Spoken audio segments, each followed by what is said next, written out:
Welcome to It All Boils Down to This, the podcast where father and son take the kitchen table arguments and heated discussions from their home directly to yours. Jim and Jack Boyle will explore the world as only they can. We might even let a few guests join the fun. So sit back, choose a side, watch the water temperature rise, and enjoy stimulating generational conversation about sports and life. Welcome to Season 1, Episode 10 of It All Boils Down to This. I'm your host, Jim Boyle, my co-host, Jack Boyle. Welcome to the show again, Jack. We got a lot to talk about today. Lucky for us, we're going to have Kevin O'Donnell has called in from Vegas, I think, right? And we got Justin Trevisani's great recap of everything. I heard rumor he had a great betting week, too, so we'll go over that first. And then first we want to go, let's do Major League playoffs, because that's right on my mind, last night's game, how that worked out. You had Houston and Arizona. No, I remember I almost dumped the Astros last week and That's was true. like, oh, I'm riding with Philly this year. No, I'm still sticking with Arizona. Not Arizona. I'm still sticking with Houston. Jesus, and I think Philly will win that series probably tonight. But yeah, Game 7's tonight for the Astros, correct? Correct. They play tonight at like 8 o'clock. I think the Phillies probably go in about an hour and a half from when we're doing this broadcast. So let's start with the Phillies. Home run or bust. They've been great. Schwarber, we can't get players like that, as Bob Lobel used to say. Harper's a great player. They're getting great contributions. The only thing the only disappointment is Thompson, their managers. Why the hell is Alex Baum hitting fourth? I mean, what is wrong with his brain? And there's nothing broke with their lineup right now. The only problem I have is he's stuck with Kimbrel. And how do you use Kimbrel? And again, that's a testament to how good the 2018 Red Sox are. There's two things going on in the postseason. The Astros haven't lost they haven't lost a real series in the American League with fans since 2018. They've won every single series with fans in the American League since 2018. Red Sox steamrolled that team. Another thing, the Red Sox had Craig Kimbrel on their team, just absolutely handicapping them and trying to blow 4 or 5 games, and they just got away with it every time. Yeah, I think the Achilles heel, they talked all about the Phillies bullpen being great, but the back end, I mean, Alvarado, Soto, the Hoffman guy, Kimbrel, they really haven't done it in the clutch. Really haven't had a high pressure situation for any of them. The same thing, and we'll switch series real quick too, because I think the Phillies can close that out tonight. The same thing with Houston and Texas. Texas's bullpen is Leclerc, and that's it. They're scrambling. You can't put Adonis Chapman in a game, and then everybody else is really just, and then Will Smith, and then a few other odds and ends. But that's where I look at the bullpen for both the Phillies back end of the bullpen and the Rangers is basically the same, and it's how well you hit as well. So take on the Rangers, Houston, and I'll give you my take after you do. Take on the Rangers, Houston. Like I said Houston's going to win tonight. Game 7, I doubt it. What did we say last week when we were in here? These series they had played like either one or two games each, and they're still going on now. It's been a pretty good series. The Philly one, not really. Back to my take. Houston will beat Scherzer tonight. Scherzer does not have it. He's not ready for this. He's not healthy enough. I don't know. He's old. He's past it. Houston's going to beat him tonight. My take on Houston, Texas is, because I have to stick with the Rangers, Texas has not hit well with runners in scoring position up until the 9th inning of last night's game, or 8th and 9th innings. They've really struggled with runners in scoring position. Seager has not done a damn thing. Simeon hasn't done much. Last night was a real example of the fine line between success and failure in a postseason game. Houston had runners on base a ton, and especially late, and they had people coming up who could have knocked in a run, which would either tied the game or brought it one run closer. They failed to do that on 2 occasions and late in the game, and then in the 9th inning, Garcia just hit a bomb, but it's irrelevant. Were you watching the 9th inning? I need to confirm this. I was. Did Kyle Tucker rob a home run that inning? Or late in the game? I don't know. So, do you remember early in the game? I turned it off. I turned it off after it went 9-2. I saw this on Twitter. I saw a video. It's Kyle Tucker making this great catch. I'm thinking, is that edited? Because earlier in the game, the exact same play, the ball just went over his glove. He ended up making that exact same play later in the game. That's pretty crazy. I'd have to confess, when Garcia hit the home run, I turned it off 9-2. I'm going to bed. I got to work tomorrow morning. I don't know. I saw the same thing. I didn't know when it happened. It must have happened in the 9th inning late. Yeah, I don't know. After they hit the home run. But again, the fine line, it's such a fine line. And you're right about the Red Sox in 2018. They never, ever had to worry about crossing that fine line, whereas now the Phillies do with Kimbrel. And I think the Astros... What do you mean they didn't have to worry about what fine line? Fine line between... You need that one hit that'll break it open. Red Sox did a lot of stuff defensively.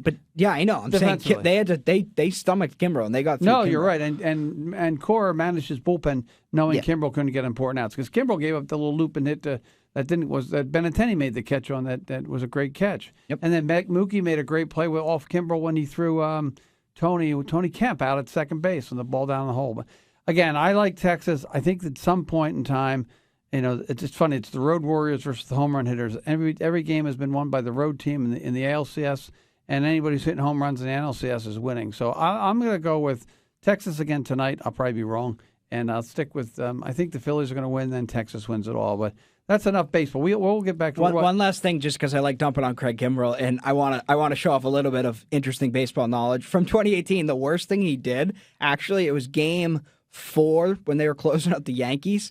The last inning, he was walking people all over the place. I think it was Gary Sanchez hit a ball that was an inch away from being a grand slam, walk-off grand slam, and they would have had to go back to Boston and win that game. So yeah, he sucked. He sucks. He's horrible. He did, and then he might make the Hall of Fame. He's horrible. He got lucky that Steve Pearce made a nice play at first base on a bad throw. By Nunez. Well, Nunez made a pretty good play charging in on that ball too. Right. Enough baseball. We're going to have a chance to talk baseball next week with World Series and a lot going on. This is the best time of the year anyway. We got college football. We got pro football. We got the NBA starting. The NHL, shout out to the Bruins, like 5-0 as we record this. Baseball playoffs. Everything's going on. Everything you want to happen. But let's go to college football. Don't we have our celebrated guest, Kevin O'Donnell? We're going to get him on the line here. This is a recorded piece from him, and are you ready to roll, Jackson? Just take it off. We have it. So we have this hooked up now. We got Bluetooth, so you're going to hear him much clearer. You did just mention the Bruins. It's a shame. Kevin didn't mention the Bruins here, the big Bruins guy. What are they? They're playing good again? I think they're 5-0 to start the season. Jesus. I saw they broke like the record for the most points or wins last year. Yeah, and they were in the power rankings coming into this year, they were 10th. And to be some ignorant hockey guy, there's some rookies playing really well. Yeah, I saw that too. I'll have to talk to my friends. They were saying he's better than Bedard. Yeah. That's the thing. All right, here's Kevin. All right, what's up, guys? Calling in from Vegas for a work conference, so in a gambling mood. May hit the sports book, who knows? But gonna try to keep this under 2 minutes. That's my new rule now. So quick recap: Ohio State, Penn State. James Franklin and Penn State are an embarrassment. Tease us every year. Never do anything that counts. Florida State, Duke. That one killed me. I had that plus 14 for Duke, and if Riley Leonard didn't get hurt, I'm convinced that they would have covered. Alabama, Tennessee, Jack's going to eat that one up. When Tennessee was up 20-6 or whatever it was at halftime, I was on top of the world. Oh, I felt so good. And then you felt Bama good, Jack. Came out and really performed well, but Heupel, Tennessee's head coach, just really handed them the game too. Bad coaching performance from him. Seeing Lincoln Riley and Caleb Williams go down to Utah was fantastic. Can't wait to see game day at Utah next week for Utah-Oregon. That's going to be a good one. And then to cover my lock, shout out Lane Kiffin, shout out Jackson Dart. Never in doubt, beating Auburn by, I think it was 8 or 7, whatever it was. This is LSU. To cover. Yeah, LSU. Really like that team just overall. Big fan of them. Felt bad for my Xavier roommate who was actually in the stands at that Auburn game. So sorry, Josh. So he did mention. So at Kevin, we talk. You love the word. He loves how you say Dow Joneser, and you call him a Dow Joneser. Yes. But that is who Kevin is. And at halftime of that Bama game, it was what did he say? 20-6. So Bama's looking horrible, and I've been saying that Bama actually are good, and I think Bama's going to end up beating LSU. Beating Georgia, making the college football playoff, and they could end up winning it all. This is the voice message I get from Kevin at halftime. Halftime of that Bama game. Bama blows. He's so cocky. So I do love seeing Kevin lose that bet. He did go 8-8, and he did win his mortal lock. While me and you did give a mortal lock, which I did. I forgot for next week to give a mortal lock. I'm not giving. I'm done mortal. We went 0-1. Penn State. I'm done. Let's talk about them. They suck. Okay, Franklin, overrated coach, can't coach on the field. I saw some of the game. I came home. He said that is the worst quarterbacking performance that you've seen. No. Did you see? No. Did you see? You just put words in my mouth. Have you seen Jeff Sims, the Nebraska kid, play against Colorado? That was not the worst. He was terrible. for the expectations for him, he's supposed to be the number one. He's the number one recruit a couple years ago last year. He's supposed to be the number one pick I saw in a mock draft in 2 years. Okay. He stunk. So he stunk. But again, Penn State goes on the road, high hopes. Defensively gets completely shut down. Their offense got shut down completely by Ohio State. So do you then, again, I think we're going to talk about all three of us, do you reevaluate where Ohio State sits in the world today? I said Ohio State should be number one today because Notre Dame's not horrible. Duke's not horrible. I just brought up because Notre Dame did end up beating Duke. Notre Dame's not horrible. They shut them down. And at the end of the day, Penn State, they're not good, but they're still Penn State 10, maybe. They're still an average team, a good team, and they shut them down too. If they had C.J. Stroud on this team, they'd win the national championship and be one of the best teams in history. It's like, this is the best Ohio State defense I've ever seen. Correct. So then it comes down to, again, Ohio State as a top 5 program right now. One of the guys will make 4. You think they could make 4? One of the final 4? Yeah, because as long as they don't, because I still think Michigan's better than them, and Michigan steamrolled Michigan State. Michigan State, just my God. Cheaters. Oh, okay, yeah. But Michigan State's a total mess right now with on and off the field and everything. Big mess. I still think they'll lose to Michigan, but if they keep that game close and things work out for them, who goes in? Does say Alabama kills Georgia and Georgia has one loss and Ohio State has one loss? Ohio State has better wins than Georgia does. Most likely, yes. That's so again. Couldn't okay. Ohio State make it over them? Yeah, yeah. I'll take them as my 4. Yeah, the funny part is, as long as they don't get blown out at the Big House. Well, then let's look at it this way: what happens if Penn State beats Michigan and Michigan beats Ohio State? Penn State's not beating Michigan. Oh, give me a break. Penn State beats Michigan. Michigan beats Ohio State. Penn State goes to the Big Ten championship, wins against whoever crap team comes from the West. What happens then? I'm sorry I'm going to do this to you, but I didn't listen to anything you said after you said Penn State beats Michigan because that's not happening. We don't have to talk about a hypothetical where Michigan loses to Penn State. Penn State it's at not home happening. at night in a whiteout against Michigan? No. What if Michigan's been cheating big time lately with stealing signs and stuff? No, what signs? You they really cheat. He's the biggest dirtbag cheater. You really need the play calls for Penn State to beat them? Well, probably not. But my God. Hey, we'll have to call Rob, your cousin, my nephew Rob. He must have been miserable watching that football game. Yeah. I know he can get pretty miserable. He can. He is miserable watching that game. Okay, so Ohio State, we picked them not to cover, and they covered. So, yeah, but Ohio State, actually, I was rather impressed. Next game on his list was FSU, Duke. You and I had this conversation. I still think FSU top 4 are going to make the tournament. I don't see them losing the ACC. I don't see an undefeated Florida State team who's beat some pretty good teams, right? I don't see them falling out of the top 4. So unless they lose, and North Carolina just lost 2 for Christ's sakes to I forget in the conference. So it's up. It's all. So who's going to make it? Who are they playing? Who are they going to play? FSU. Yeah, they'll probably play North Carolina or Pitt. Or is Duke still around? Yeah, maybe. No, you're right. Duke. Yeah, Duke, North Carolina. Duke, North Carolina. Let's just say it's North Carolina. They have, like I said, I know Miami's had some bad losses. I'm going to look that up. Miami. They have to beat Miami. They have to beat Florida, and they have to beat, let's say, UNC. So, look, they should win all those games. Beating Duke shows me that they are probably going to win out. But again, if they win out, is their wins better than a one-loss Ohio State team when that one loss is to the best team in the country? I think that Ohio State is, if they're undefeated, they're in. No, that's Ohio State one loss. Oh, then it's up to, no. I think they're still over FSU. They won't be, but they should be. I think Ohio State's over FSU if FSU loses the game. But if FSU is undefeated, FSU goes in. That means they ran the This is why, though, we're doing all this stupid debating. Why you go to 12? We're debating 4, who's 3, who's 4, who's 5, who's 6. We know whoever wins Ohio State versus Michigan is in. That's in. Whoever wins Alabama versus Georgia, that's in. We have the 2. That's all we need. That's what it's going to be anyways. I'm telling you, it's going to be Michigan versus Alabama. That's my pick. And Michigan will lose. Yeah, probably. He'll choke. But just so you know, I'm looking this up here, just so you know, Florida State's 5-0 in the conference. They're 4-0. Louisville's 3-0, so it would be Florida State, Louisville right now. Duke's got the 1 loss with North Carolina, and I think they probably play each other. So, again, we can argue this all we want. It's October 23rd. There's still 4 weeks of college football left to play, and anything can happen. I just think Duke's done a great job. Mike Elko's done a great job, University of Pennsylvania graduate. Done a good job, but I still think that Florida State's the cream of the crop. As for Bama, you want to go with it real quick on something? No, let's go. As for Bama, I tell you something. He's got them. He's right at the ship. I had them ranked high when we did this before, like 5 or 6.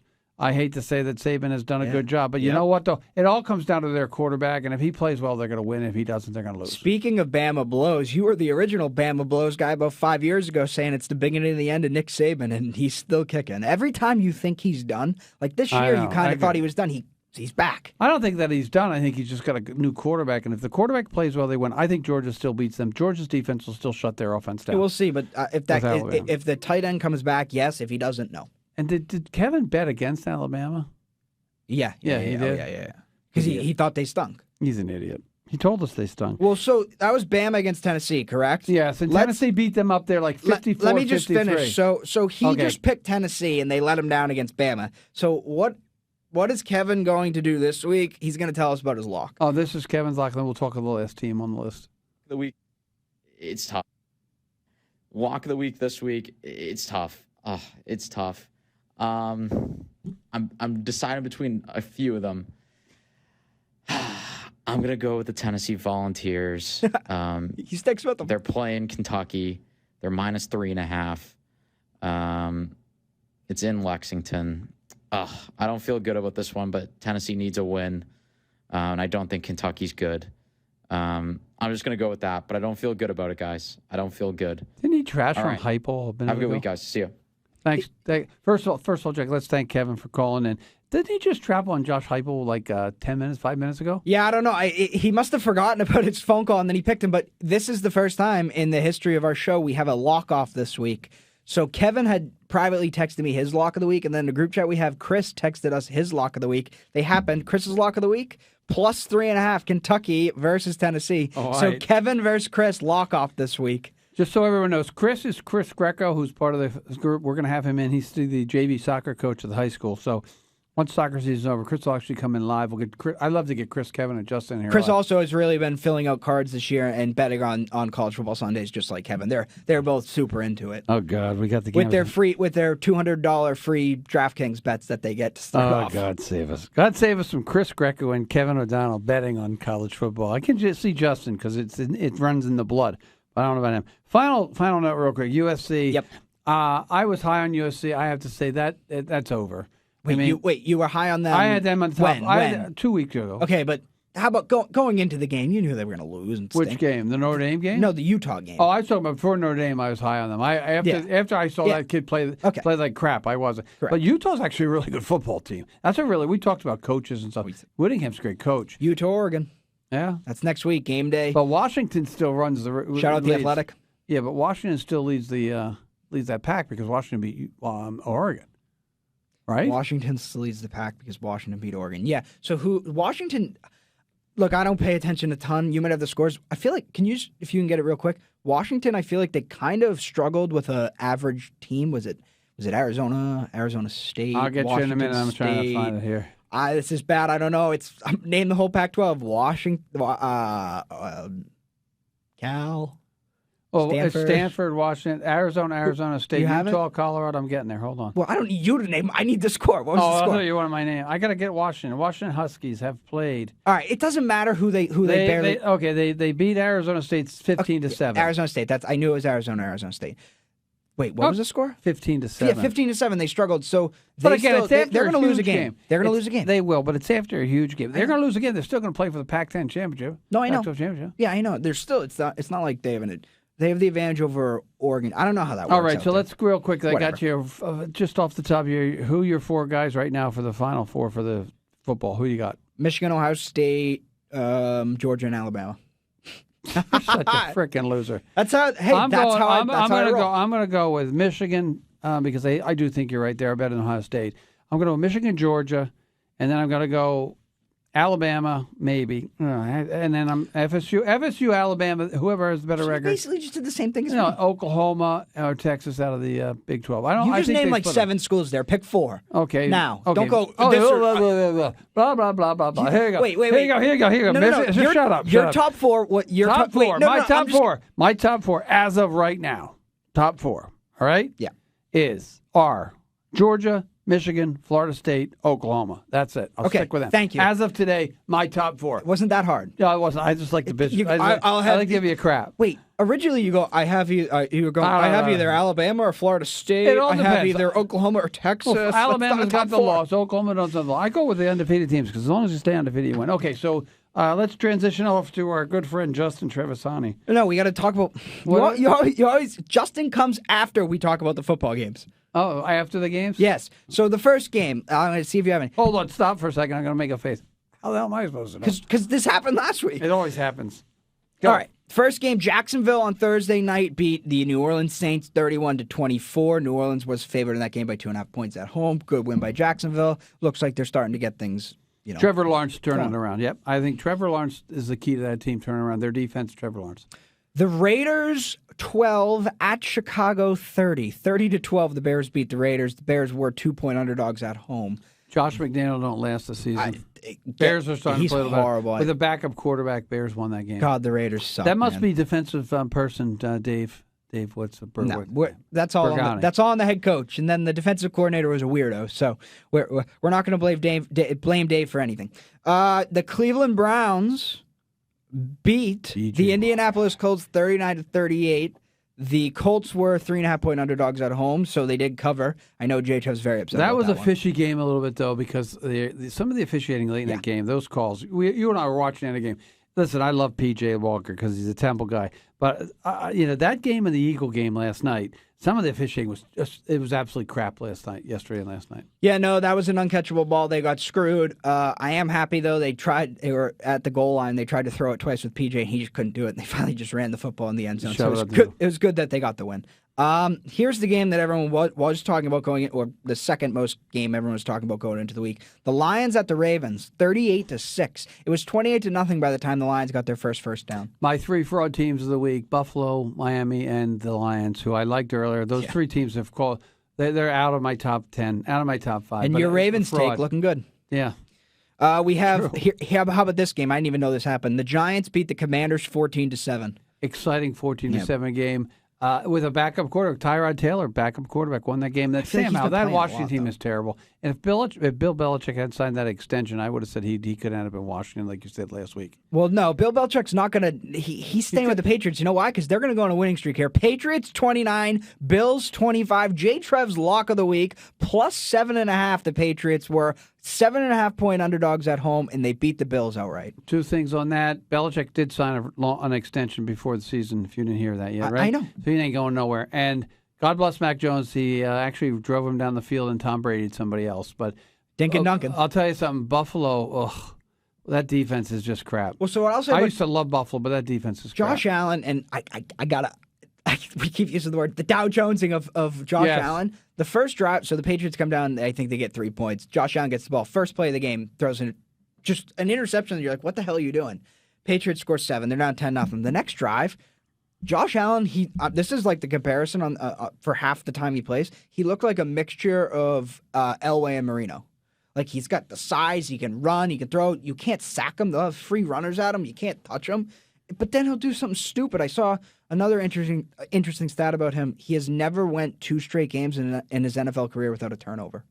Doesn't shock me. I'm trying to think who he reminds me. He takes so good. You know who he reminds me of? He reminds me a lot of Ben Roethlisberger. Yeah. When Roethlisberger was younger, he took a lot of chances. He would always try to shove a ball where Drew Bledsoe was exactly like that for all you old-time Patriot fans. But Roethlisberger and him he's a better athlete than Roethlisberger, and he's probably got a stronger arm. But Roethlisberger always tried to force it where it couldn't be forced. That's a learning process, and if they ever want to win, they need to correct that. But God bless the Patriots. They showed everybody that they're not dead yet. Look, the offensive line played good, and you know what? Who I didn't see much of in that game? The worst receiver. They have the 2 worst receivers probably in the history of the NFL: Parker and Smith-Schuster. Smith-Schuster was inactive. Parker. If I didn't see Parker again in my life, I'd be happy. The Bourne kid, I know he had the huge fumble, but it was a pretty good defensive play at the end of the game. Almost cost him the game. He can catch the ball and get open. And then the Pop Douglas kid, he's fast as can be. He's a player that you don't see much on the Patriots. He gets open. Give me them. I think the future, you got to get Douglas the ball more. 100%. And Stevenson looked better. The problem with last Bourne game is too. Bourne had the big fumble. though, at the end of the Yeah. game. Yeah, so there's. But at least he's catching the ball. It's better than Parker. Parker can't run. Yeah. He can't get open, and he can't catch the the other ball. thing he did better that I think Mac did better was he found Gesicki and Hunter. What is it? Who's the Hunter Henry? Yeah, Hunter it was. Henry. Yeah, no, really good end of the game drive by Mac. Yes, honestly, he did. And credit to him. Credit to the Patriot fans. Stick with him. You know, you never know. I think they'll be lucky to win. Awful. They're going to be lucky to win 8 games. They'll be lucky to get to 7 or 8. Who's next? Well, they got Miami next week in Miami. Yeah, We'll see what happens. Next we have the Falcons beat the Buccaneers 16-3. That was a push. Don't give a shit. Don't care about that game. Yeah, no, actually, it wasn't a push. The Falcons covered. Here is Chris, who we just mentioned, his NFL lock of the week, which lost. He had the Arizona Cardinals +9 at Seattle. Seattle won by 10. That's great. That's gambling for you. This is why they got the big buildings in Vegas. And again, another game where Seattle should win that game every day because they're at home. They're better defensively. Yeah, 9 points though in the NFL's a ton, so it's Yes. not a bad bet. And Cardinals just they have a chance of being the worst team in the league. No, they don't. Carolina's the worst team. Yeah, you're right. The Steelers on the Denver too. The Steelers on the road beat the Rams 24-17. Kind of stopped some of the momentum the Rams had. Tomlin as an underdog always gets his team to play. I mean, I think they're 4-2. And their quarterback is the kid from where?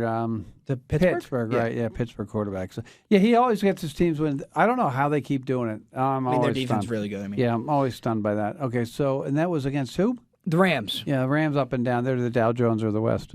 Not really, because I thought they were pretty good momentum. The Dow Jones or the West is I don't know. We'll do that later. That's what we got to get. We got to get for next week, Kevin. You got to with college football. Give me your Dow Jones of the week. So okay. Whoever had a crazy. And that'll have to be sponsored by the Dow Jones Industrial Average. No, it'll be what does that company Kevin work for that went bankrupt? Silicon Valley Bank. Yeah, that's what it'll be sponsored by. Sponsored by Silicon Valley Bank and Kevin O'Donnell. Yeah. All right, Kevin's going to be listening to this tomorrow when it comes out, and he's going to laugh like hell. So those guys are freaking crazy. Something to listen to on the plane ride home from Vegas. Where were we? Green Bay lost to the Broncos, who are horrible. The Broncos 19-17. Green Bay, first time in 35 years you don't have a quarterback. Jordan Love didn't do well. Yeah, no, I watched the highlight. I don't know if he's. You know what's funny is Jack. There were 3 or 4 1-5 teams won yesterday. I know, which is good for the Patriots if you want to keep the tank up, but I think Correct. the Patriots can start winning some games. Except for the only team that didn't win was Carolina. Yeah, but that's Bears' number 1 pick. So. Yeah, okay. Who you got next? That the Chiefs, Mahomes torching the Chargers 31-17. 29-3 against the division. And I will say this: I'm gonna come to the Jack Boyle party bus with Chiefs because he looks good. I think picking up. The kid they picked up from the Jets who used to be there. Hardman, Nico. He returned Hardman. a kick in that game. game. And he gives you a little bit of speed. And the Rice kid's starting to play a little bit better. You know, and when we get to the J-Trev, I'll give you my player of the week. But I think so Frank Clark, who they had as linebacker for them, he went and played for the Broncos and quit on them. And now he's back with the Chiefs. He looks good. The Hardman stunk for the Jets, comes back here. It's like Hardman what the Patriots Hardman had been hurt. Patriots could make it's like the Patriots where they could make anybody good. So the Chiefs are the class that's of the what NFC. We know tonight's the San Francisco game. And then we have one more. We have the Eagles beating the Dolphins. The Dolphins are frauds. 31-17. Yeah, I'll tell you something. The officiating in that game was terrible, though. Terrible. I just don't think the Dolphins. I don't know. They're not that good, but you know what? They it was weird. And the Eagles got a lot of home calls. And the Eagles coach is an idiot, but that's life. But again. Too many bad calls. That game in the Indianapolis, the way that Indianapolis game ended, it was just atrocious. And on this game, I was looking online. I think the Eagles had 0 penalties, 0, and the Dolphins had 11. The tush push. The tush push. They can tush my push. Okay, go. And then tonight is San Francisco, right? Yeah. So tonight, we're gonna come up with J-Trev. J-Trev, he yesterday went 11-0 in a pick'em pool. And he won. That's unbelievable. 11-0 against the spread is crazy. He won a ton of money in one pool, and tonight, in an even bigger pool, he's going for a ton of money. He needs, though, the 49ers to win, and he needs the over to get to 48. So he needs the total points to get to 48. The Vegas has the over-under right now set at 44. 48 is going to be a tough number to get. If it does go under that, somebody else is going to win that money. So we need points tonight, and we need the Niners to win. And the shame of the matter is all the big players, Jefferson, Deebo Samuel out too. I don't know if McCaffrey's back, but that's going to hurt. Brock Purdy won't score that many points. God bless you, Justin. Yeah. If I were to bet, and he can't hedge either because what happens here is the over-under is 44. So knowing his luck or knowing just the luck of the better, the total end up at 46. He'd lose both his hedge and he'd lose his bet there. All right, so just so everybody knows here, the gambling portion of it all boils down to this. It's brought to you by Foxwoods and also Pride Mohegan Sun and all these other people. I can tell you something. Twin River. You young people love to gamble. Jesus H. Christ. Okay, so we're going to go to Jay Trev, which is going to give us an update. Team of the week, team not of the week, right? He's got about 1,000-word essay. Just another quick note. We're going to try to start a blog here for all you listeners who want to hear some of the writing. Jay Trev, we'll probably get Chris to write and Kevin to write some stuff as well. We'll try to get a blog together, get these guys some more business. So here we go. Jay Trev, go. You're going to like how he starts this one, because to start off his team of the week, he talks about a guy that you hate. Jim Harbaugh could be in some serious trouble for the sign-stealing accusations levied against his program. But are we sure his brother John didn't have the Lions playbook on Sunday? All jokes aside, the Ravens finally erupted and put together the dominant three-phase performance a lot of people, including myself, have been waiting for. They beat the Lions 38-6 on Sunday, and the Lions were lucky it was only a 32-point difference. If it wasn't for Patrick Mahomes' existence, Lamar Jackson would be getting way more credit for the performance that he had. He was in total control of the offense, completing passes to 9 different receivers en route to a 21 for 27 day, 357 yards, and 3 touchdowns, adding another score on the ground. Beyond the numbers, Lamar was just surgical from the pocket, and it was awesome to see how comfortable he looks in this new offense. Todd Monken has completely revamped the previous option run-heavy offense under Greg Roman, and Sunday against the Lions proved that Jackson can operate at a high level within a modern passing offense. It is nice to see Ronnie Stanley healthy, because that dude is easily a top 5 left tackle in the league and opens up so much for the offense. Zay Flowers has shown enough throughout the first 7 weeks to say he's a legit number 1 pass-catching option, and he brings an element this offense hasn't had since Lamar was drafted. The defense under Mike McDonald, not Mike McDaniel, Mike McDonald is playing at an extremely high level, and it is no wonder why he is being talked about as a future head coach, maybe as soon as next year. The Ravens love to draft speed and traits on that side of the ball, but they play fast because of the positions they are put into. I have the Ravens as a top 5 team in preseason, and the beatdown they put on a good Detroit team shows some of that potential. Imagine we have a Mike McDonald and a Mike McDaniel as our coaches. Yeah, and Tom Monken, who was at Penn State with Bill O'Brien, I think, and then he went down to Mississippi or one of those schools and come back. Hey, a shout out. I liked the Ravens a couple weeks ago too. Good win for them.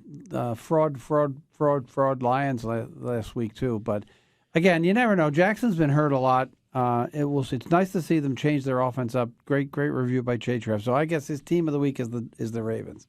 Yeah, no, I'm down. Like, I'm not as down on the Lions as I guess I should be with like how down I am on the Dolphins right now. But I just we'll see what happens next week. That's a fluky type of thing. You did that bad. So do I get my team of the week? Yeah, go for it. I'm going to go with the Patriots. Got to get team of the week. Bill and the boys and the drive by Max. Let's give Patriots on my end. Well, so to go to Jay Trev's worst team of the week, good start. When you factor in expectations, actually Bills. He doesn't say the Bills. When you factor in expectations, you have to say the Bills were the most disappointing team this week. But I'll play devil's advocate and say they are missing some of their players on defense and need some time to account for those losses. Maybe when Ed Oliver, their best defensive player, their best player up front, comes back in the next couple weeks, they will look different. They were also playing a desperate Pats team who is due for some type of performance. So before we get into his actual worst team of the week, don't they have? I know Ed Oliver comes back, but isn't Milano and White out for long-term time? Yeah, correct. Their defensive back and their linebacker, their best two of their other best players. And is Von Miller back yet? I don't know. Yeah. I don't know. Play? I don't know. No matter. Okay, go to Jay Trev. Making us look bad. So the worst team of the week. Just stupid sometimes. He's going to go with the Raiders. It was a miracle that they were 3-3 heading into Sunday, but when you look at their schedule, you can see why. It's just a bad football team with a bad head coach, an organization that lacks a direction going forward. They've shelled out big money in the past few off seasons, re-signing Max Crosby, signing Chandler Jones, and trading for Devontae Adams.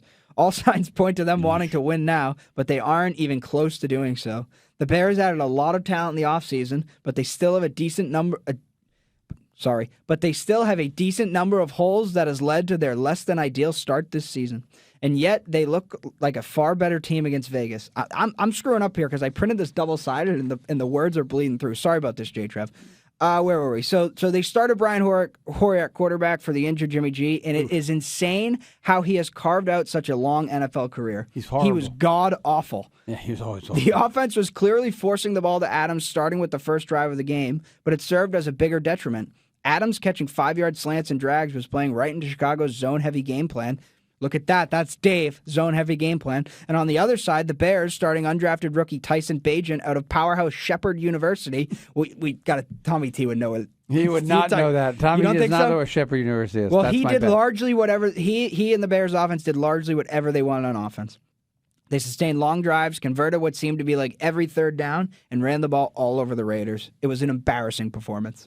So it was, and they've been terrible though. They did beat the Patriots though, right? So I totally, you know what? How the hell Brian Hoyer starts an NFL game?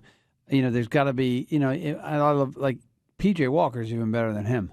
At least he can move. And the Raiders, I think, like I said earlier, I think the Raiders, that coach isn't going to last the year, and that's another Belichick guy not going to make it. Worst team of the week for me was the Lions. I just think they were terrible. And that, you know, you're going to throw a stinker out there every once in a while, but Lions. Did you say the Bills? No, you didn't say the Bills. I You said the Patriots. Okay. Patriots best, Lions worst. All right. That's good. What do we got for his? And you know what, Jay Trev? Maybe we can get you to call in now and record, because it would be a lot easier if we could listen to his dulcet tones instead of yours, Jack. That's all I have to do is listen to your dulcet tones all the time. Yeah, okay. You don't even know what dulcet tone means, though. Whatever. I already said enough about Lamar, and I don't know what to say about Patty Mahomes that hasn't been said already. So A.J. Brown is getting the shout-out this week. 10 catches for 137 yards and a TD were his numbers on Sunday night. That makes it 5 games in a row for him with over 125 yards, tying Calvin Johnson for the longest stretch in history. It is so fun to watch him play the position. He made 2 plays last night that almost got me out of my chair. Brown took a 5-yard pass early in the game and ran through 2 different defenders to get a first down he never should have gotten. Then there was the deep shot later into double coverage that he went up and snagged over the trailing corner and the lurking safety, and somehow hung on as he fell to the ground. Easily a top 5 receiver in the game right now, and I'm very glad he's out of the AFC South because J. Trev's a Colts guy. I saw the that second catch he made. I heard that Hurts, I don't know if this is confirmed, Hurts got banged up a little bit, and A.J. Brown really going to... A.J. Brown makes Hurts better. I mean, and he makes the feel of the Eagles better. And again, sometimes I'm up on the Eagles, sometimes I'm down. I don't like the way the coach coaches them. I think he takes too many risks with his emotions. But you know what? That's a pretty solid, good defense, and a good pick by Jay Trev. He's one of the cockier NFL coaches Who else is cocky like that on the sidelines? There is cocky like coaches, but he's cocky on the sidelines. He's cocky in the press conferences, and I don't know. Whatever. I guess they win. So. Who does he remind me of? Rex Ryan. Rex Ryan was very emotive on the sidelines, very, very cocky in the I guess. I guess that's a good comparison. Rex Ryan being a little bit older. I just like the skinny guy and the big fat old. Well, we're not talking about that. I know. It's just hard to be like, oh yeah, he's just like. All right, so that's the best player, A.J. Brown of the Philadelphia Eagles, and then who's his? I can't wait to hear that. Jay Trev with a great take. Worst player. This is cheating, so it won't be my official answer, but the refs deserve harsh criticism for their performance on Sunday. They completely jobbed the Colts from winning their game against the Browns and also had some mystifying calls in the Falcons and Patriots games. My real answer is Jordan Love. You can sense the anxiousness from the Packers fans about the future of the quarterback position within the organization. In his last 4 games, he has 4 touchdowns and 7 interceptions. Only one of those picks came this past Sunday, but he looked terrible against Denver, which has a defense that has done a great job of making opposing quarterbacks look good. On what would be the final play for the Packers offense, a 3rd and 20 from near midfield, Love heaved the ball deep downfield into double coverage on what looked like a Hail Mary. They had 2 plays to get to get 20 yards, which would have put them in field goal range to take the lead. That was only one play, but it is an example of how far Love must go into the mental aspect of his game to take the next step. Outside of the quick game passing that allows him to make a quick one progression read, everything looks too sped up for him. LaFleur deserves some blame too. I feel like that's a lot of things, like with quarterbacks in the NFL. It's just too fast for them.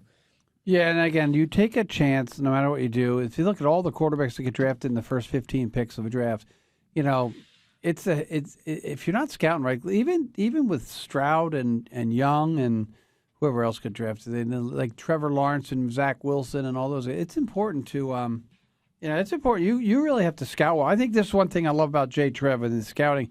His final goal right now is to become an NFL scout. So he's got to.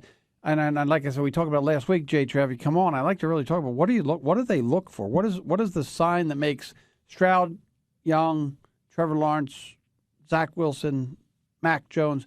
How do you differentiate between what you're looking at, what you see, whether like if it's size or it's arm strength or it's how quick? But I think you're right. The speed of the game really does have an impact on them. So Jay Trev, thank you very much. I'll just do a recap. You get the Ravens as his team of the week, and the Raiders as his worst team of the week. He's got A.J. Brown as his best player, and he's got Jordan Love for the Packers as worst player.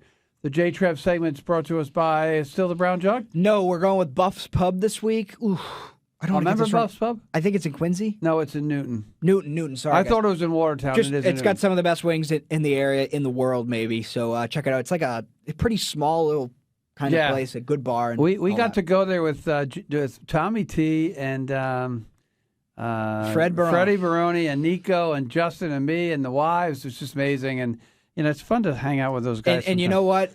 The conversation that we're about to have about the best teams of all time, basketball, that would be the conversation that you would hear Tommy T and people having in Buff's Pub.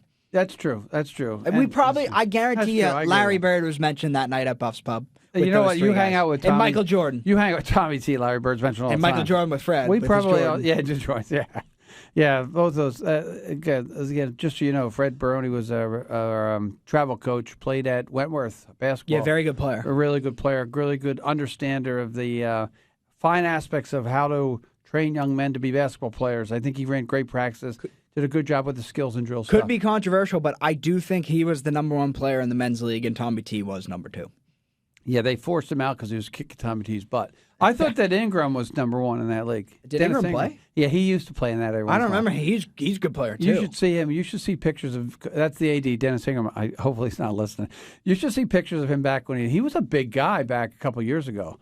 He had hair and everything, big guy. Oh, well, how many years ago? Like when he was a while ago, probably 10, 15, before he got married. Well, yeah, that's a long time. People age in 10, 15 years. I never aged. I haven't aged a bit in 15 years.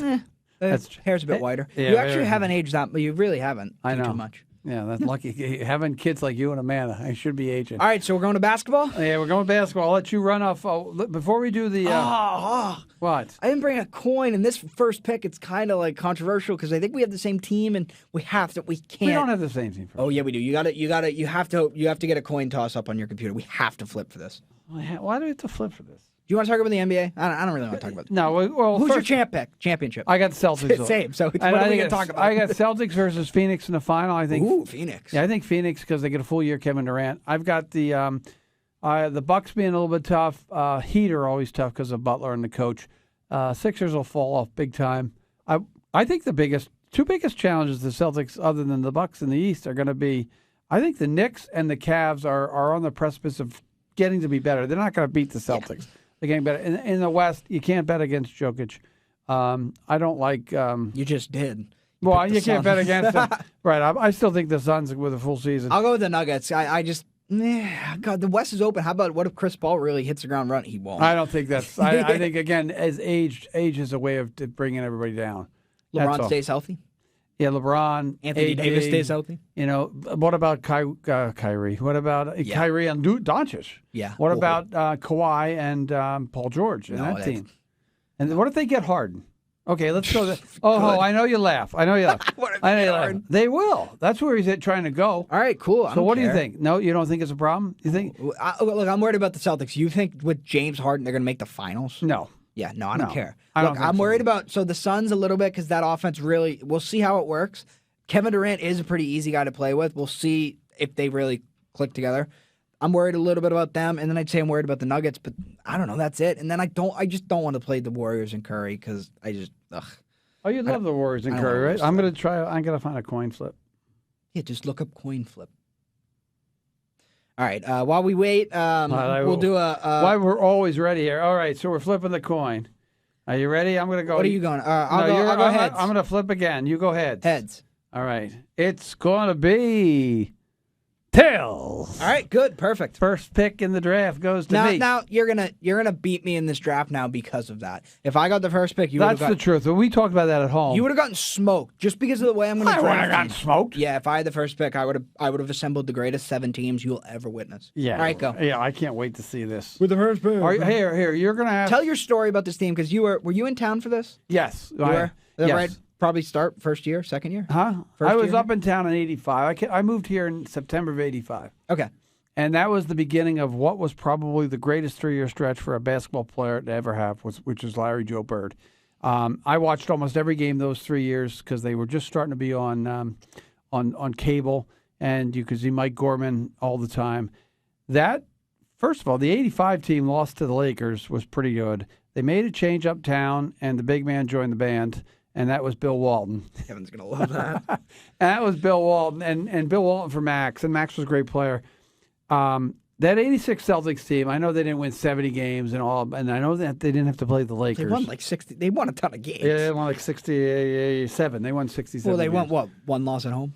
One loss at home, and one loss in Hartford, I think, too. And Portland beat them. And I think just the way that team was structured, they had phenomenal play from their guards, which were Ainge and Dennis Johnson. So a really great ball handler and DJ, great defensive guard.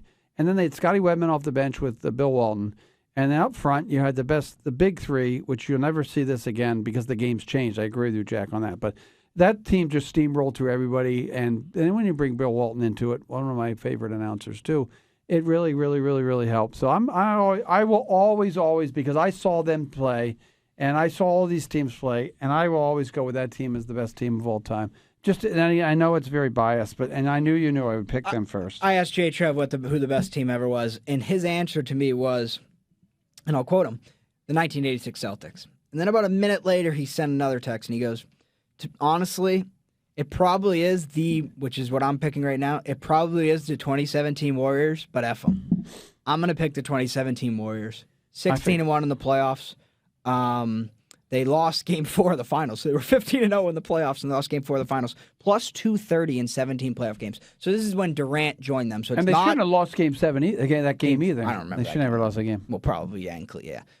So Durant joined them, and the reason I think this team it's better than the Celtics team is you're going to disagree with this, and it might be a kind of an outlandish statement, but in terms of like NBA legends and stuff like who's where, Larry Bird, Steph Curry, and Kevin Durant, I think both can at least hold his jockstrap. Like, they're not, like, totally worse.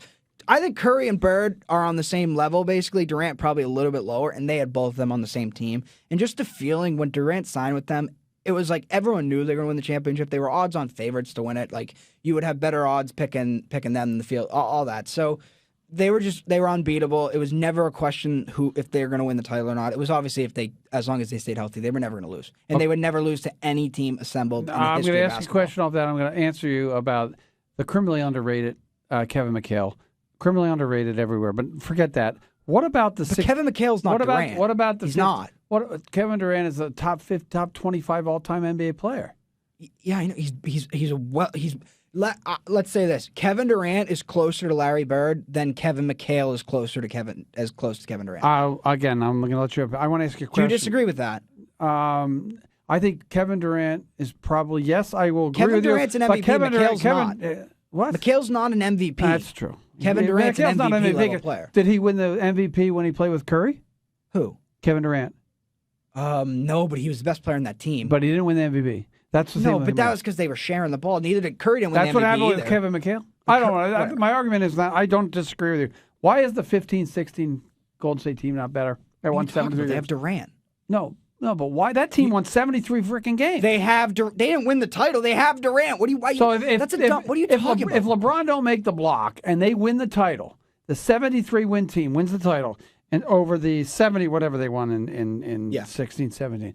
Why is that the team the year before? Because Kevin Durant. Kevin Durant. Okay, that's fine. Look, they went 7 games. All right, that's fine. Wait. I'm not going to argue. This is my point here. I'm not arguing with Here, you. let's do this. Go. Let's say LeBron doesn't make. Let's say the Warriors win that game. Okay. Yep. They beat the Cavs in 7 games. The Cavs that next year, they had another year. They Kyrie beat Irving. 5. They had the exact same basketball team, the exact same team, basically the Cavs did, and the Warriors, not a chance.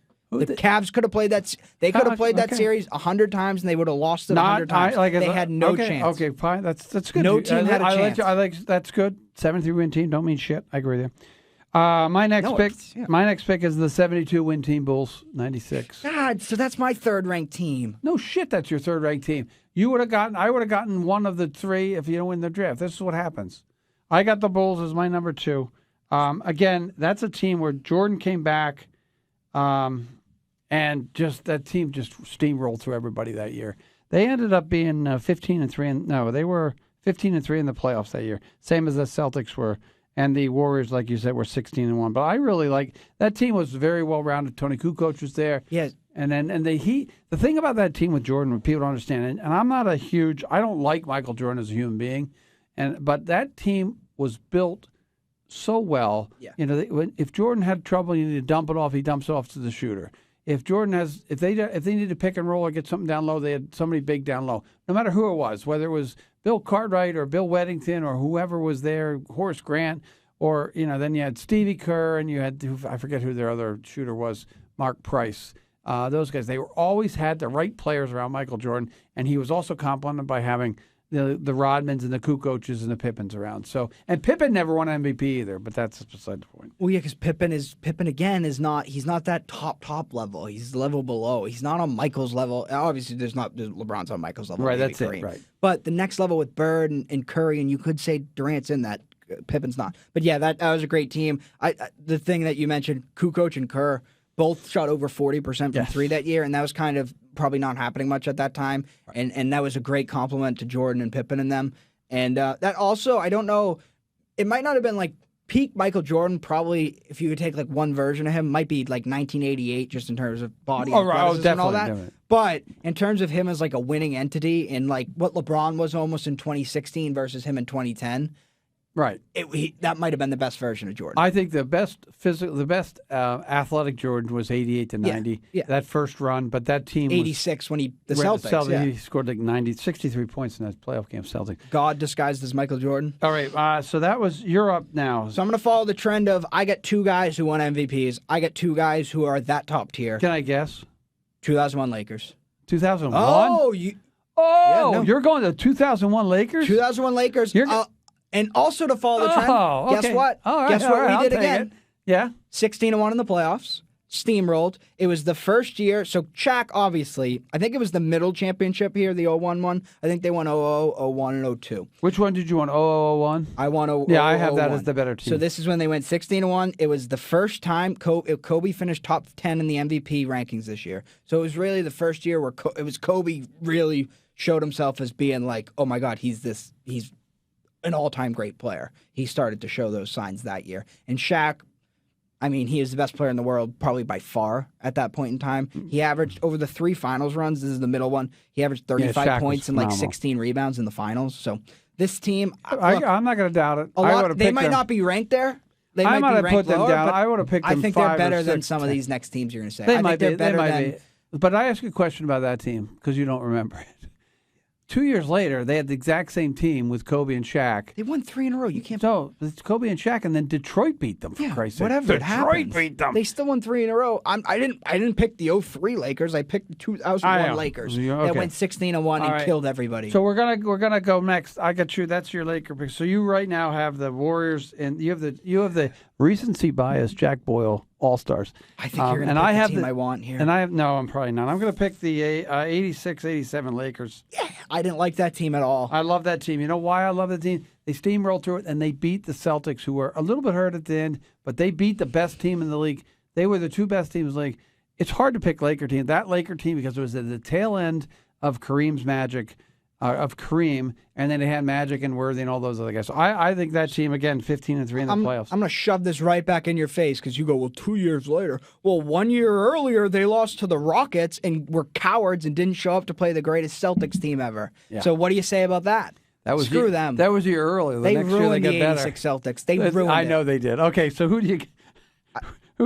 I can't wait to hear this pick. This pick is going to be, let's see, I'm going to take the Miami Heat of 2012. I just want to say the 87, that's on my list here somewhere. I know. I want to say the 87 Lakers, something about them. It was the first Magic-led championship for them. Yes. And Worthy. Although in 1980, Magic won he won the final, but he wasn't the alpha on that team, was he? No. Yeah. Well, Worthy, Kareem, Byron Scott, and then Michael Cooper defending Larry Bird. Yes. Nirvana for him, I saw this quote, I think it was Pat Riley, like his version of Nirvana is just one-on-one basketball while he just gets to play defense on Larry Bird and Michael Jordan. Yeah. It was said in 1987. And Bird beat him more than he beat him. All right, so I'm going to go with the 1971 Milwaukee Bucks. Is it Milwaukee? So you're gonna yes, it was the Bucks. Milwaukee Bucks. I'm gonna go. It's young Kareem, so just a phenomenally athletic 70, Kareem. 71 bucks, Jack. Oscar Robertson, who was in probably the middle of his career, and like I said, just Kareem. I mean, Kareem was probably like 22, 23, 24 years 24, old. dominant. Unbelievable. And also another guy I want to shout out, and this is gonna be my trivia Bobby question. Dandridge. Trivia question for Tommy T, and you might know it, so you can give it. And J. Trev, where did Bob Dandridge go to college? I don't have the answer. I'm gonna say Bobby Dandridge went to Marquette. Do you know that? Do you want me to look it up? No, we'll I'm looking it up while we're doing it. No, I just want to see if I don't know where Bobby Dandridge. No, wait. The only person. No, we'll give it at the end because give like Jay Trevor listen to this and he'll want to think about it. So Okay, don't say it right we'll now. give it at the But end. Bob Dandridge, I want to shout him out. He had a pretty good year. I think he averaged 18 points a game that year. I like that team and all, but you know what? There's so many that whole grouping in the 70s. There were like 3 or 4 teams right in there that were really really good teams. So. I'm not going to doubt that And one. I know like that you went back to the 70s. I know there's a team you want to take, but I just think I'm taking Kareem over Dave Cowens. I'm not going to take that. I'm going to go way, way back, though. I'm going way back. What happened? You're going to take? No, I want this team. I'm going to. You want this? I have so much stats about this team. I want the 67, 66, 67, 76ers. They won the. They won the championship. They snapped the Celtics' decade-long winning streak. They had Wilt Chamberlain. They had Hal Greer. They had Chet Walker. They had Bailey Cunningham, who was young. They were dominant. They were just dominant. So you give me that bullshit. Well, when you say 1960, and then I'm expecting you to say the Celtics. No, I would think this team's better. I know that 65 Celtics is a great team, and they had like 9 Hall of Famers on it. But I know, and that's the next route to go. But yeah, that's why that Sixer team was the team that stopped the Celtic dynasty in their tracks. They would have won. They won 9 years, 9 out of 11, and they won. So one. they won 1, and you're going to pick them over the team that won 8 in a row? Because 9? the team changed. Okay, right. No, that's fine. Okay. So we were talking about this a bit, and everyone says the 64 Celtics are the best, but I did some more research. The 65 Celtics I'm going with. Yeah. So it was Russell's 5th and final MVP. Sam Jones averaged 24 points a game for them. They played Wilt with the Sixers in the conference finals.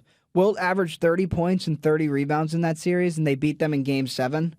And in Game 7, it is one of the more iconic NBA moments ever. Another guy who was also emerging as a superstar, almost as Kobe was emerging for a superstar on those Laker teams. Havlicek stole the ball in Game 7. Yes. Shout out to Johnny Most, who got a mention last week. Yes, An he iconic did. moment in the He did. NBA, and then they went on to beat the Lakers in the finals. So that year they beat Wilt. Havlicek stole the ball. They just had everything going. And obviously Russell was still one of the best players in the league. Or the best player. Second best player in the league. And Wilt was best player. I don't disagree. We talked about that last night. And just for all you people out there, if J. Trev would call me, and if they get Bobby Dandridge right, that's golden. What is it? I'm not telling you because I'm waiting. All right. I'm not going to say it because we'll say it next week. So because I I'll want to wait- ask I'll wait till next week. I want to text Tommy T and we'll see what he says. I saw the wish he name. would I do was it like, right this is away. a perfect guy for this. Perfect guy for Tommy. Wait till you hear that. I'll tell you off the air. What are you hearing? I got to get more recent now because the league has changed a little bit, and you're absolutely right. So there's a couple teams that I have an advantage of here to go with. I'm going to really go somewhere I don't want to go, but I am going to go. I'm going to go the little Heat run in 12 and 13 where they have Which year? the 12-13 team. No. That's better team No, because it's they not. lost. Not even That's close. the team that came back and beat San. Yeah. They beat San The other Antonio. team handled. I have the 12. Oklahoma Heat. City, Jesus Yeah, no. Christ. Okay, so I'm going to go with the Heat of 12 and 13 because I like that team. They had the Avenger loss. I know we don't disagree. They should have lost the finals. They should have lost it. I They think the should have 12 lost Heat. The 12 They Heat. should have lost the finals, but they didn't. I think the reason you don't have the 12 Heat, and the reason the 12 Heat kind of don't get, they are the better team. They beat Kevin Durant, OKC, they handled them, is because it was the lockout year. So they played, I don't think they only played like 65 games. Right. So they didn't get to set records or stuff like that. LeBron, though, that was peak LeBron. So I agree with you. That, like we You said, have to that's peak somewhere LeBron. you have to peak LeBron, and that's where Yeah. he's peak, right? You have to have a LeBron team for sure. So I had them. That was my next pick, by the way, the 12 Heat. Okay, do you want to go with that, or you want to? Because I took the next year, you can take it, but it's kind of redundant, isn't it? I don't You care. already took a Wilt team, and There's everyone a lot of teams left over. There are. I really wanted that Heat team. I got to be honest with you. That's why I wanted picked to add them. that. So how many teams do I have? Do I have 3? Yeah, you're 4 right now. Jack, you've got the Warriors, you've got Yeah, I have 3. You got the Bucks, and you've got the Celtics. One, two, and you're missing, and you got the Lakers. Yeah, I have 3. 4. Warriors. What Celtics Bucks, team? Oh, yeah. 65 Celtics, and the. Oh, yeah. Oh, that's perfect. Okay, I'm not that flustered then. You're always flustered hanging with me. You know what I'm gonna Jack do? never wins arguments because he gets flustered. I never win arguments. This is going to be back-to-back. If we talk to 2013 Mom was all pissed off at us last night because we were arguing. 2013 to 2014. I'm going to go with the San Antonio Spurs in 2014. So it was tough. That's a good pick. It was tough to pick the Tim Duncan one. Now you can tough to pick the David Robinson one. No, I'm saying it's tough to pick which Tim Duncan title. Oh, to I got win. you. He won 5. At the end of the day, this is going to be weird. It's going to be 14 when he was kind of old. So I have some stuff on that team. Nobody played over 30 minutes per game on that team. That's because he's a great coach. That's just insane. Nobody averaged over 20 points per game on that team. Think about that. And in 2014, that type of NBA, there's no guy who was more the dominating. transition to the 3-point shooting, though, that Curry brought in. Kawhi emerged as a superstar. Yes. That year, he dominated LeBron in the finals and plus 70 margin in the NBA finals, which is the largest ever to this date. So they destroyed that Heat team. They dismantled them. LeBron went back to Cleveland after that series. He knew it was over there. They ended that. They were a great team. Yeah. And and again, in the pantheon, if we do a Mount Rushmore of coaches, I think Pop's in there. That was just pure old school basketball that they played that year. Good coaching, good defense, great everything. Pop's in there. Like Moving the ball. Pop was right. That's a good pick. They did inspire the Warriors teams, and I might be wrong, but was Steve Kerr an assistant for He him? probably was. I think he played for Mark him. Jackson was. He might have played for him. Well, did he play for the Spurs? Yeah, I think he was an assistant with the Spurs. He might have ended up playing with the Spurs late in his career, but I think he ended with the Bill. Let's say Bills. But that Durant Warriors team played kind of a similar style to that Spurs Correct. team. All right, so I get with more 3-point shooting. As what's going to be the funniest thing about this pick for me is that I'm going to end up with recency bias. No, I'm going to end up with 2 Philadelphia 76er teams on my list. Yep, this is a good team. Yeah, I the 82-83 Sixers, and the backstory here I can tell you. Let me just write this down. That was my 6th pick. The backstory is the Celtics. I went off to college in Philadelphia, and everything happened in 1980. And for some reason, the Phillies made the World Series and won. What's their name in '81? The Eagles made the Super Bowl, and the Sixers made the finals, and I think even the Flyers probably made the finals. Only the Phillies won, and that Sixer team was good. That Sixer team was really good, and they had a missing piece. They didn't have anybody in the middle. They had Darryl Dawkins. They didn't have anybody in the middle. They traded for Moses Malone, and they dominated the Celtics for 2 years. 83, they went 16 or whatever, 14-1 in the playoffs. It was the famous faux, which is Moses Malone's way of talking about winning all the games. He dominated down low like Shaq did. He was the Shaq of the 80s. You get him the ball, it never came back out. He would rebound, he would score, he would play defense. Dr. J, just a little bit at his peak, maybe a little 1 year past his peak. They had a guy like Andrew Toney, they had Mo Cheeks. And I just remember this because I was living in Philadelphia at the time. That was a really, really good team. That was the year that the Celtics got swept by the Bucks. For love. There was a guy by Majeski. He was a big white guy. They were terrible. They got swept by the Bucks. Got Bill Fitch fired. Brought in Casey Jones. It changed the trajectory of how the Celtics would go. And that was the only Sixer team that won a championship forever since the Wilt time that I also picked. So I have a lot of respect for that team. Andrew Toney kills the Celtics every day of my life. They had Billy Cunningham coaching them. They had Caldwell and Dawkins and what's his name, Moses Malone. They were just a pretty sharp little team. And I'm going to go with 2 Sixer teams. I'll have to take a Celtic team next. So I don't feel bad. Ugh. Yes, there's some Celtic teams you could take. That was Dr. J without the fro, right? With the little mustache. Right. He kind of looked like Richard Pryor. That was Dr. J, the highlight where he comes up and under and comes around underneath the basket and lays it up and in. That's the Dr. J, yeah. I was more of a Dr. J with the afro. In the 70s. That was in the 70s. ABA, right? Yes, the ABA, the Nets. That was more prime, but you said it was past his prime, whatever. It wasn't really past his prime. He was peaking, but they brought Moses in and it really helped him. I'm gonna give me the bad boys. Now maybe their style doesn't hold up today, but again, we're talking about playoff records here. They went 15-2. You know who they played in those? They played Michael in '89, Yes. and they played Magic in '89. They played Pete Wright. Those were still two guys those both guys were probably the two best players in the league, right? In '89, the two best players in the league, Magic and Michael. Yeah, 15-2, steamrolled them. Michael beat them twice. They swept Magic in the finals, which was a rematch of the finals the year before. And I think they won the next year too, but I think that year. Yeah, so just a story on that team is they lost. Yeah, I know. They lost to the Bulls and walked off the court early. That was Isaiah Thomas. But that was a great 91 team. though, right? Yeah, later. Yeah. That was later. That was good. That was a really well put together. That was a team that's the middle team between the Celtics Lakers dynasties and the Bulls dynasties. They were the team that dominated. And Daly played bad boys. Daly played tough. They had Vinny Microwave Johnson. I think Mark Aguirre was on that team. Lambeer, the other big white dude. Matt Mahorn was there. Kelly Tripucka, I think, who was a Notre Dame guy, and then they had where'd he? Oh, God! I was about to, where'd he go to college? You go Notre Dame. And then they had Isaiah Thomas. So that's a nice pick. They're on my list as well. So you know what I'm gonna have to do, Jack, just to balance me out because I can't have the Sixers all the way. I'm gonna take the 1959 Celtics. No, I'm kidding. I'm going to go with the most recent Celtic championship, the 07-08 team. Yep. The big three. Danny Ainge did a great job. That's because it is my seventh pick. Danny Ainge did a really good job in rebuilding that team.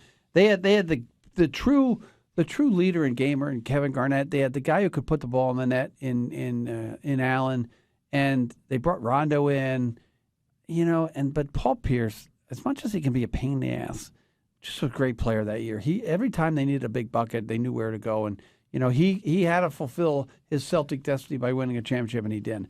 And I give Ainge a lot of credit. You got to give Doc Rivers a lot of credit for the way he handled that team. A lot of different personalities. They brought in some really good players, and if you really want to see that team, you just got to put that New England Sports Network, whatever the one is. The yeah, CBS, it's always, that in 86. On. Same with 86. Yeah, always on. But I'm going to balance. I go with them, just to balance them out. Yeah, and they're a bit. Now, I know they love talking about themselves, and people are like, oh, they get over-talked about, but I think that team actually is underrated because they should have won in 09, Garnett gets hurt, and they could have won in 10 that went down to the last second, Game 7, where I thought the refs kind of jobbed them late in the game in L.A. But that team, they handled that Kobe Lakers team in prime Kobe in 08, and Kobe Gasol there. They beat that team easily. That's a very good team. Because you could say the 09 Lakers, too, are another all-time team. But I'm going to go with my last pick. There's teams I could pick that are better than this team, but they did, and I think he's the greatest player ever, so I need LeBron on my team. I'm going to go with the 2016 Cavs. Which one? Yeah. And they beat the Warriors, who won 73 games. It was one of the greatest.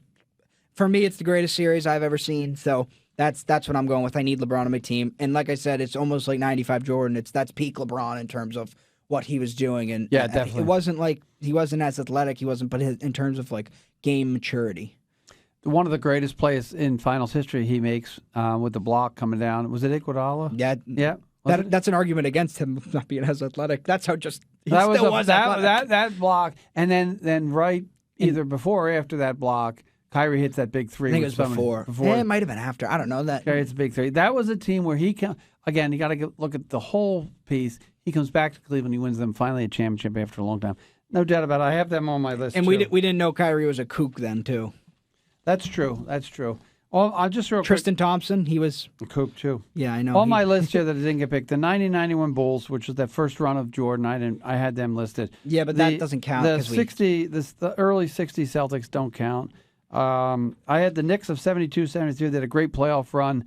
Finally, they won the championship. They beat a really, really good Celtic team with Havlicek hurt. And you all know the story at home that I had to go see my great-grandmother Feather in the nursing home during that playoff game. And Havlicek got hurt that year. Some things are bigger than sports. Yes. And I will go to see the Taylor Swift concert and not see you get married too, Jack. Shout out to Amanda. I don't know what that means. Amanda was yeah, I know. Who cares? The Spurs with Robinson and Duncan, the 98-99, and then the 69-70 Knicks and the 94-95 Rockets, which were a really good set of teams. You didn't have like the 76 Celtics, 75 Celtics? Did you say that? No, they were just average. I don't know about that. I had the 72 Lakers with Wilt, and he was on the Lakers team. Did I not pick them? No, you didn't say them. Oh, shit. I forgot them. Look, I had them ranked super high, but since I had already picked the $71, I didn't want to also take the 72. I missed that one. That's a good call. I had them ranked 7th, right above the Heat. I had them I missed. They won 33 straight. My mistake. I didn't miss that. It's embarrassing that they didn't get picked, and that's your fault because I missed them. I picked the team from that generation. I had the 09 Lakers. Yep. I had the 09 Lakers. That's it. And I missed those guys. And then, yeah, that's it. There's nobody else. And then I had the 15-16 Warriors because of the 70 wins, even though they win championship. And potentially the 24 Celtics. The big question I got asked me, John Amico, the coach, high school coach of the Wilmington basketball team, asked me this, Jack, today, and we can think about this. We don't have to do it today. First of all, Bobby Dandridge went to go to college, Jay Trevin, Tommy T. And second of all, who are the greatest players of basketball that never won a championship? That were great players that never. Most great players win championships. There's only a couple great players that never won championships. So we could think of a couple. Just want to throw that one out there. I mean, that could be a draft next week. But... Yeah, that's a tough draft, though. Not really. So, again, to recap, I'm going as quickly as I can if I can see this because we're flying way over time with these drafts. Jack picked the 16-17 Warriors. He picked the Bucks of 70-71. He's got the 65 Celts. He's got the Spurs of 13-14. He's got the Kobe Shaq 01 Lakers. And he's got the Cavs of LeBron and the back-to-back Pistons, right? Is that you? I had the Pistons, the Bad Boys. And I think it was the first one. And I have the 07 Celtics. I have the Heat with the Heat teams. You have the wrong Heat team. I have the Sixers of 83. I have the Sixers of 67. I have the Lakers of 86-87. I have the Celtics of 85-86. And I have the Bulls of 95-96. I'll put these on our blog. If we do a blog, I can. We picked two back-to-back teams there, right? You had the 86-87 and then 13-14. Yes. And then I had 16. Yeah, we had. And I had 17. We had a lot of back-to-backs. Yeah. So again, thanks for joining us on It All Boils Down to This.